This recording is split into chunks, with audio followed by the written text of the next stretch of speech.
एकादशी है, जम के बोलो 26। जो भगवान विष्णु के पास जाकर निवेदन करी थी वो निर्जला था, निर्जला। इसलिए सारी एकादशियों में निर्जला एकादशी की महत्वता शास्त्र प्रमाण करता है। पर हिंदू धर्म के 3 व्रत ऐसे बता दिए जिन व्रतों का पुण्य समाप्त नहीं हुआ।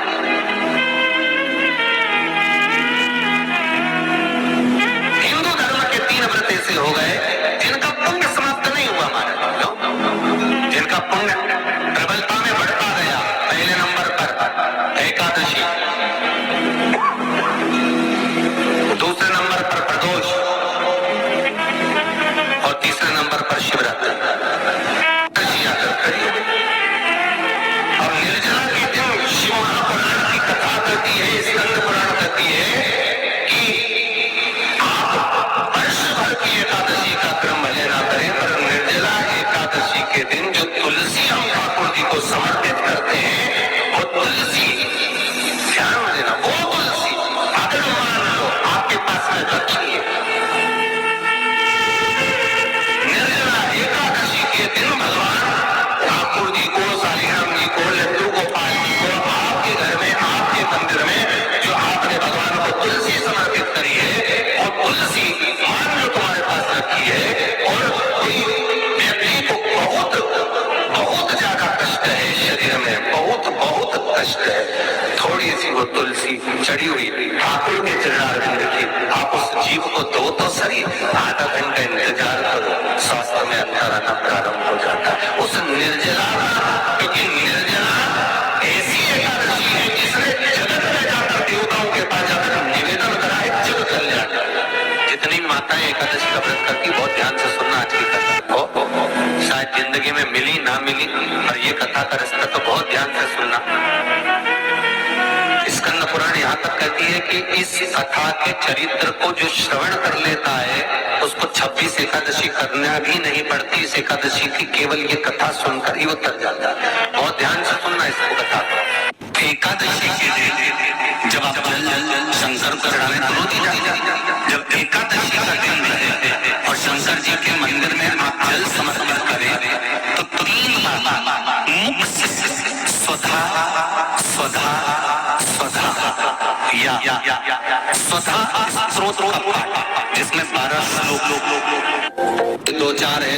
पैसा तो आ रहा है और घर में टिक नहीं रहा, डॉक्टर में, पुलिस में, एक्सीडेंट आदि में, कहीं गलत जगह पर व्यसन में अगर पैसा जा रहा है, जुए में, मांसाहार, मदिरा पान, या कहीं आया पैसा, पैसा आने में कमी नहीं, आ रहा है पर टिक नहीं रहा, रुक नहीं रहा, कोई मांगने आ गया, दे दिया, फिर वहां से अपने पास नहीं आ रहा, अपन कह रहे हैं भैया हमारा पैसा तो नहीं आ रहा। तो महाराज शिव महापुराण की कथा कहती है एकादशी के दिन गंगा के जल में मात्र 7 बेलपत्री डालकर जो नंदीश्वर भगवान अर्थात जो शंकर जी के शिवलिंग के सामने नंदी होता है, उस नंदी के चरण पर गंगा का जल चढ़ाकर बेलपत्री शिव पर समर्पित कर देता है, उसके घर में रुपया रुकना चालू हो जाता है, फिर वो गलत जगह पर नहीं जाता, गलत स्थान पर वो धन जाएगा ही नहीं। मांग तुझे क्या चाहिए। एकादशी ने भगवान विष्णु से कहा, नाथ प्रभु वर दे दो, मृत्यु लोक में जो मनुष्य मेरा व्रत करेगा, चाहे जलचर, थलचर, वायुचर या सांसारिक मनुष्य, मेरा अगर एकादशी का व्रत करेगा प्रभु, उसके यहाँ धन धान्य वैभव सुख संपदा बढ़ेगी और उस जीवात्मा को नरक नहीं भोगना पड़ेगा, सीधे वैकुंठ का उसको वास मिलेगा। जब जीव आत्मा को लेकर चला जाएगा, यम के दूत जब बंदी बनाकर ले जा रहे होंगे उस जीवात्मा को जिसके प्राण छूटे होंगे, यम के दूत जब बंदी बनाकर ले जा रहे होंगे, तब मुझे वर दो कि मैं इसका हाथ पकड़कर बेतन्नी से पार उतार कर सारे नरकों से निकालती हुई आपके धाम में लेकर आ। भगवान ने वर दे दिया, तथास्तु। हे एकादशी सुनो, मृत्यु लोक का मनुष्य अन्न का त्याग कर कर, क्योंकि अन्न में एकादशी के दिन पाप पुरुष रहता, अन्न का त्याग कर कर एकादशी के दिन जो मनुष्य तुम्हारा व्रत धारण करेगा, उस व्रत को करेगा और उस व्रत को धारण करेगा, उसकी मनोकामना पूर्ण होकर वो मेरे ही धाम को जाएगा। ये तो हुआ एकादशी के जन्म की कथा।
एकादशी है कौन, क्यों इसकी इतनी प्रधानता है, क्यों इसकी पुण्यता है, ऐसा क्या है एकादशी में जो इसकी पुण्यता मानी जाए? कौन है ये? जो भगवान नारायण तक एकादशी का व्रत करते हैं। सुभद्रा जी को भगवान जगन्नाथ ने, जगदीश ने एकादशी का व्रत कराया था। बद्रीनारायण भगवान को माता लक्ष्मी ने एकादशी का व्रत कराया था। क्यों? चंद्रायण एकादशी व्रत की माता। एकादशी है कौन? तो कहा जिसको व्रत करने पर भगवान नारायण भी जिसका व्रत करते हो, भगवान माता लक्ष्मी जिसका व्रत करती हो, वो एकादशी है कौन? तो शास्त्र वर्णन करता है महाराज, स्कंद पुराण का सुंदर चातुर्मास्य खंड के अंतर्गत वर्णन आया है महाराज। एक बार भगवान विष्णु आनंद में विराजमान थे, पद्मावती और माता लक्ष्मी दोनों उनके पास में विराजी हुई थी। भगवान लक्ष्मी और पद्मावती दोनों बैठी, एक सिर के पास, एक चरण के पास। कुछ समय बाद वहीं पर ब्रह्मदेव का आगमन हुआ और ब्रह्मा जी आगमन पाकर भगवान नारायण पद्मावती से लगकर उठे और उठकर लक्ष्मी की ओर झुके। झुकने पर इन तीनों के समागम से भगवान नारायण के हृदय चित्त से एक कन्या प्रकट हो गई। उस कन्या का नाम एका था। क्या नाम था? एका। अब 10 उसके गुण इतने प्रबल थे, वो 10 गुण उसके बड़े प्रबल थे कि वो एका जिसको निहारती थी उसको संपदावान बना देती थी, जिसको देख लेती थी उसके जीवन में वो आनंद की अनुभूतियां करा देती थी। एका जिस मार्ग से जाती थी उस मार्ग के द्वार खोल देती थी। एका का पुण्य इतना पुण्य प्रखर। पद्मावती और लक्ष्मी ने कहा, महाराज ये बेटी आपके द्वारा निर्मित हुई है, इसका कन्यादान करना चाहिए। हमारे यहाँ हिंदू धर्म में रीति है, जिस दिन कन्यादान करा जाता है उस दिन व्रत रखा जाता है। अब आजकल रखते कि रखते हो मालूम नहीं, और कन्यादान करते समय व्रत रखा जाता है। व्रत रखना, एका का कन्यादान करना है। भगवान बोले कन्यादान करें, किसको दे? एका किसको दी जाए? एका प्रदान किसको करी जाए? पुण्यता किसको दी जाए? भगवान नारायण ने उसी समय लक्ष्मी और पद्मा से पूछा, तुम एकादशी के दिन जब आप जल शंकर को चढ़ाने तो रोटी जाए, जब एकादशी का दिन रहे और शंकर जी के मंदिर में आप जल समर्पित करें तो 3 बार मुख से स्वधा स्वधा स्वधा या स्वधा स्रोत का पाठ, जिसमें 12 श्लोक 2-4 है। पैसा तो आ रहा है और घर में टिक नहीं रहा। डॉक्टर में, पुलिस में, एक्सीडेंट आदि में, कहीं गलत जगह पर व्यसन में अगर पैसा जा रहा है, जुए में, मांसाहार, मदिरा पान, या कहीं आया पैसा आने में कमी नहीं है, आ रहा है पर टिक नहीं रहा, रुक नहीं रहा। कोई मांगने आ गया, दे दिया, फिर वहां से अपने पास नहीं आ रहा, अपन कह रहे हैं भैया हमारा पैसा तो नहीं आ रहा। तो महाराज शिव महापुराण की कथा कहती है, एकादशी के दिन गंगा के जल में मात्र 7 बेलपत्री डालकर जो नंदीश्वर भगवान अर्थात जो शंकर जी के शिवलिंग के सामने नंदी होता है, उस नंदी के चरण पर गंगा का जल चढ़ाकर बेलपत्री शिव पर समर्पित कर देता है, उसके घर में रुपया रुकना चालू हो जाता है। फिर वो गलत जगह पर नहीं जाता, गलत स्थान पर वो धन जाएगा ही नहीं। तूने मांग, तुझे क्या चाहिए?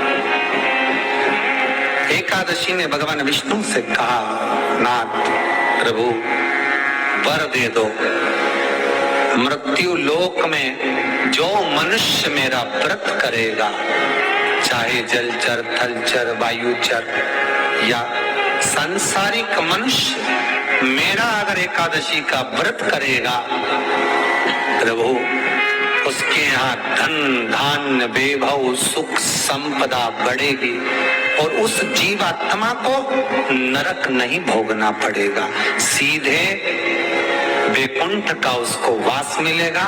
जब जीव आत्मा को लेकर चला जाएगा, यम के दूत जब बंदी बनाकर ले जा रहे होंगे उस जीवात्मा को जिसके प्राण छूटे होंगे, यम के दूत जब बंदी बनाकर ले जा रहे होंगे, तब मुझे वर दो कि मैं इसका हाथ पकड़कर बेतरनी से पार उतार कर सारे नरकों से निकालती हुई आपके धाम में लेकर आऊं।